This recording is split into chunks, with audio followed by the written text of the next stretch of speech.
This recipe is available in Marathi as well as English. For English, see the description below the video to see the ingredients and procedure to follow. Thank you.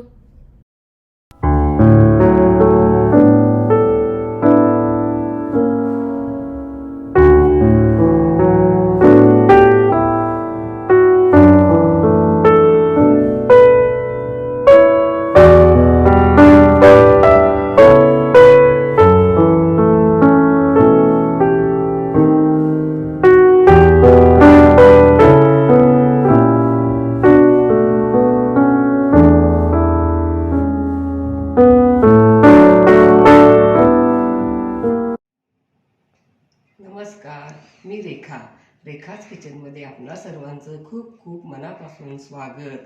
आज आपण पारंपरिक पद्धतीने healthy, tasty, भरपूर प्रोटीनयुक्त काळ्या तिळापासून तिळकूट कसे करायचे हे पाहणार आहोत. तिळकूट म्हणजे हा चटणीचाच एक प्रकार आहे. या अगोदर आपण लसूण, खोबरे, तीळ, जवस, कढीपत्ता, शेंगदाणे यासारख्या चटण्या कशा करायच्या हे देखील पाहिले आहे. आणि 82 एपिसोडमध्ये तिळाच्या वड्या केल्या होत्या, तेव्हा तिळाचे आयुर्वेदिकदृष्ट्या आपल्या शरीराला कोणकोणते फायदे होतात हे जाणून घेतले आहे. तिळकूट थंडीच्या दिवसात खाणे फायद्याचे ठरते. आपल्या शरीराला त्याचा भरपूर फायदा होतो. अतिशय रुचकर आणि टेस्टी लागते. आणि काही महत्त्वाच्या टिप्स देखील पाहणार आहोत. आता आपण तिळकूट करण्यासाठी लागणाऱ्या काही महत्त्वाच्या टिप्स पाहूया. प्रथम तीळ स्वच्छ निवडून घ्यायचे. नंतर सुके खोबरे किसून घ्यायचे. तीळ, धने, जिरे, खोबरे गॅसची फ्लेम लो ठेवून सोनेरी रंगावर खमंग भाजून घ्यायचे. प्रथम आलं आणि लसूण मिक्सरवर वाटून घ्यायचे. नंतर इतर सर्व साहित्य घालून, मसाले घालून पुन्हा एकदा फिरवून घ्यायचे.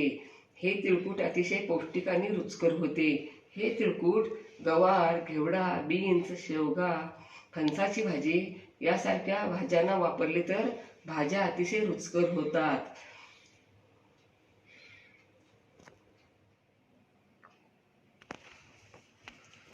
आता आपण साहित्य पाहूया. या मेजरमेंटच्या कपानं 1 कप काळे तीळ हे स्वच्छ निवडून घेतले आहेत. अर्धा कप किसून घेतलेलं सुकं खोबरं, पाव कप पांढरे तीळ, 20 ते 25 कढीपत्ता पाने, 10 ते 15 लसूण पाकळ्या, 1 इंच आलं ह्याचे काप करून घेतले आहेत, 1 टेबलस्पून धने, 1 टीस्पून जिरे, 1 टीस्पून लाल तिखट, अर्धा टीस्पून मीठ, 10 ते 12 काळी मिरी, अर्धा टीस्पून हिंगपूड, पाव टीस्पून आमचूर पावडर.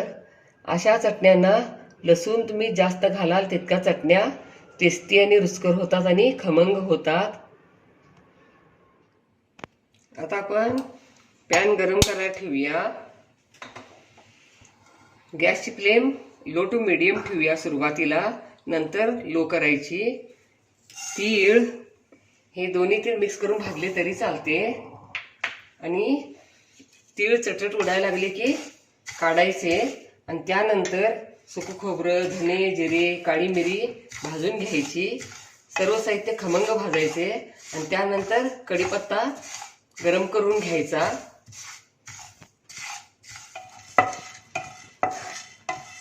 तीळ, धने, जिरे वगैरे, खोबरं वगैरे भाजून झालं.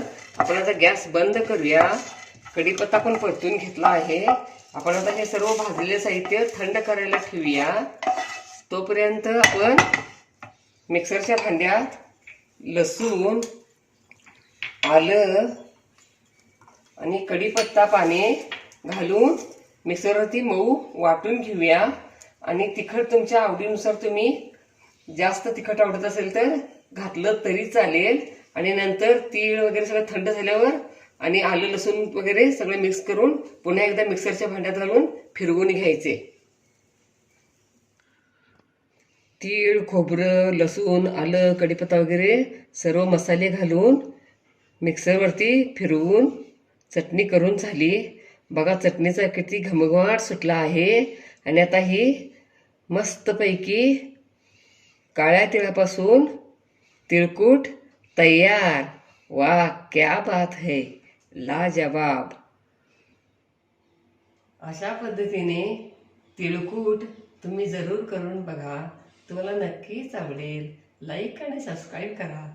कमेंट बॉक्समध्ये कमेंट टाका. पुन्हा असेच भेटत राहू नवीन नवीन वेगवेगळ्या आणि छान छान रेसिपी घेऊन महत्त्वाच्या टिप्ससह. धन्यवाद.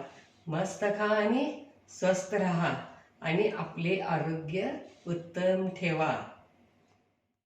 Don't forget to like, share, comment, and subscribe. Hit the notification bell ting to get the notifications whenever we upload the new video. Stay tuned for healthy, homemade, and tasty recipes every week. Thank you.